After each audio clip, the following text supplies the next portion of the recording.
guys, Ashlane here coming at you today with a new updated guide for GoLaLoon at Town Hall 9. So I'm going to show you a few raids today, but before I do that, let's go ahead and discuss the strategy a little bit beforehand. So why new guide at all? Well, the game has changed a lot. I mean, there's 30 extra seconds at Town Hall 9, you have a new dark spell, bases have changed a lot, and objectives have changed. We'll get to those in just a bit. The goals have changed big time. It used to be on those very easy earlier attacks at GoLaLoon, we would see the objective was only to kill the enemy Archer Queen, Clan Castle, and one air defense with the kill squad. Now things are a bit different. We'll get to that again in just a little bit.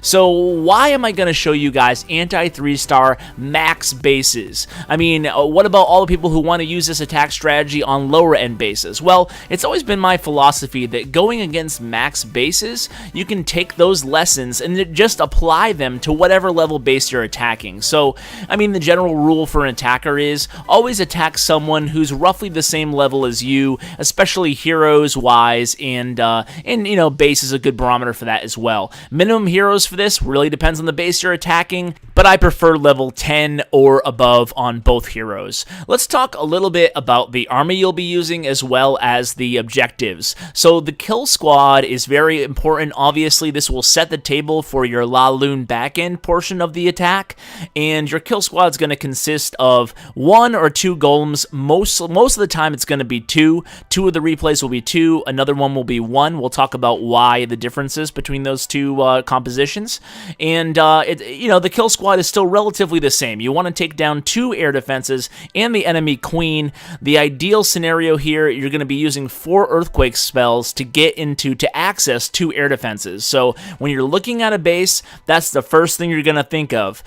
Where do I put Earthquake to open up an area where my kill squad will be able to take out 2 air defenses? So your army composition, the base, the foundation is going to be 2 golems. You can see 2, 3, 6, 14. That's 2 golems, 3 lava hounds, 6 wizards, 14 balloons. Now, we'll play around with different compositions, but that's a good solid foundation if you're just starting out. So different spell compositions, I already told you about the 4 Earthquake spells.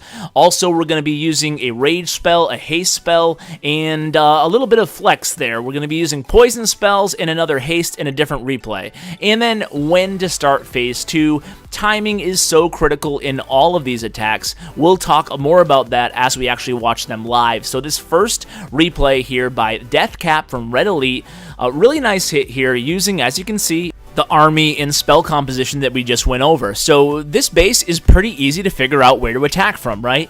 You can open up that little area where you just did with the earthquake spells, and then send in your 2 golems, create a nice funnel with the wizards, and then you can access the 2 air defenses as well as the queen. It's just important that you take your time here because you want at least one of your troops to hit that second air defense that's way up in the north. So he puts down his heroes now. He has a nice funnel going towards the center of the base. He's really going to rely heavily on that Archer Queen to eventually take out that air defense. But when she does, it's going to be totally golden for the second half of the attack here. So, as I said, timing is critical here. We have a wizard on that air defense. We have the poison spell on the clan castle. I do advise bringing at least 1 poison spell. In the next replay, we'll see 2, but 1 poison is pretty safe for most attacks. Now we're going to start seeing the LaLoon portion of the raid. Now, Deathcap is going to choose to deploy 3 lava hounds all at 1 air defense. That's because look at this base, right? You can actually sneak in 3 lava hounds at 1 air defense and then put a nice big buffer of balloons behind them, and they just encompass the entire base. Now you're only working with half the base because that heavy kill squad was able to take out almost 50% of the base. Now always use back end balloons. Always save some. Even if you don't do it at the very end of the raid, you can send them in from different directions because no matter how much you deploy your balloons separately, they're always going to be apt to clump up towards the middle or towards the end of the raid.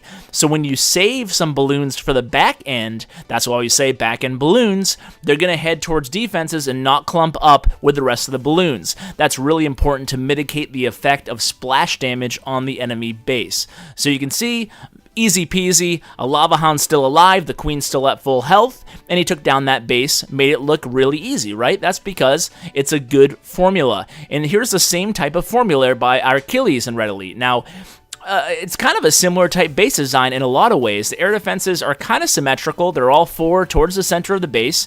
He's going to open up a little bit more towards the interior because remember, guys, it's important to access 2 air defenses with the kill squad. Now, what do I mean by access? I mean that you have to open up the walls so that your heroes can get to the air defenses. You can't just rely on them to, the Archer Queen, for example, to shoot over the wall. You want to make sure she's actually in a walking area because the Queen's AI is a little funky. I actually brought a guide to Queen walking that you might want to check out for more information on that, but a Queen directional guide, if you will, but she'll head to different areas if you open up different areas of the base. So it's very important to open up the area where you can access 2 air defenses. So again, this time 2 poisons, gonna help melt that dragon a little bit faster there. Barbarian King Rage, when he gets, you know, around 50% health, or once he reaches a more critical area of the base.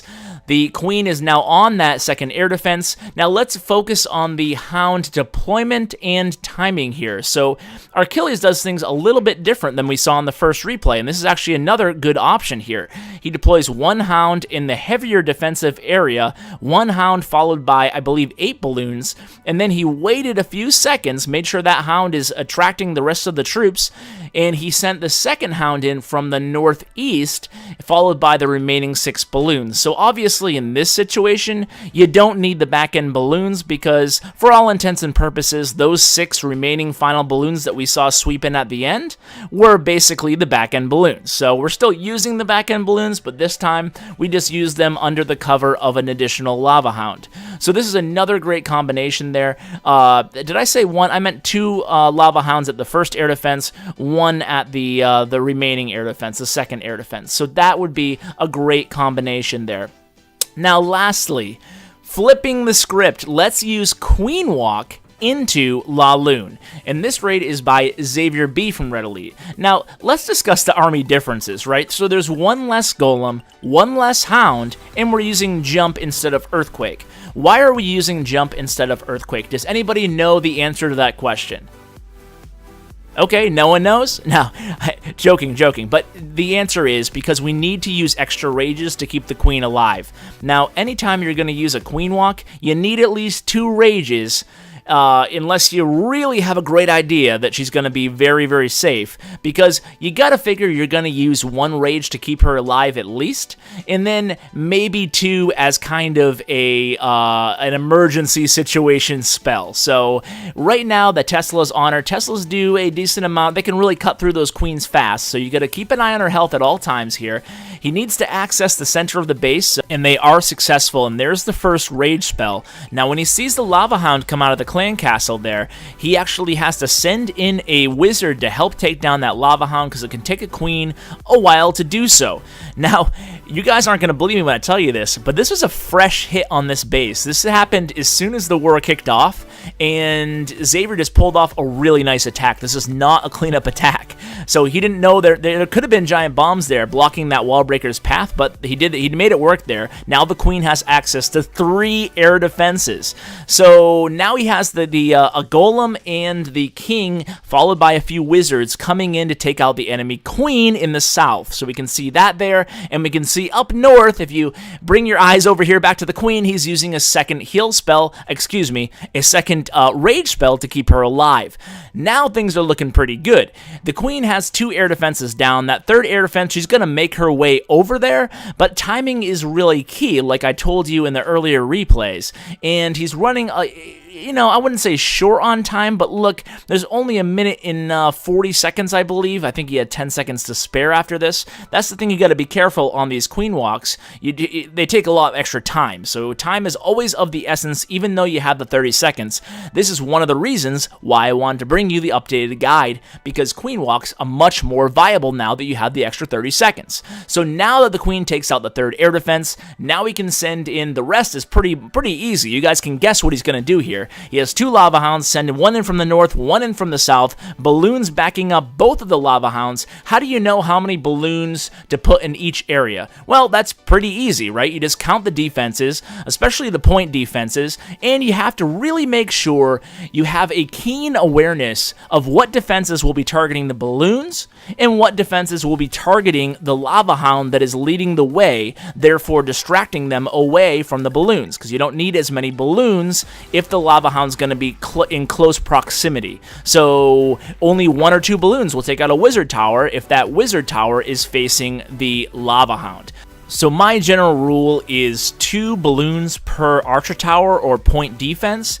If there's a lot of point defenses in one general area, then you can go ahead and when you deploy them in a little bit of closer proximity to one another versus a more spread out deployment of the balloons. So guys, I hope you enjoyed this guide. I love putting out these guides. It's actually been a little while. It's been a couple weeks since I put out a guide at all. So I hope you guys enjoyed it, and I want to hear from you guys. What type of strategy guides would you like to see next? It can be any town hall level. Please comment below. I really appreciate it. We'll read all the comments. As always, take care, guys. We don't play for fame, we don't play for cash. We just play for the glory and the clash of the ash. Hey guys, before I let you go, be sure to subscribe and check out my other channel. It is 3-Star Vault Clash of Clans, an aggregation of 3-star attacks sorted by town hall level and strategy. Thanks for watching, and as always, take care, guys.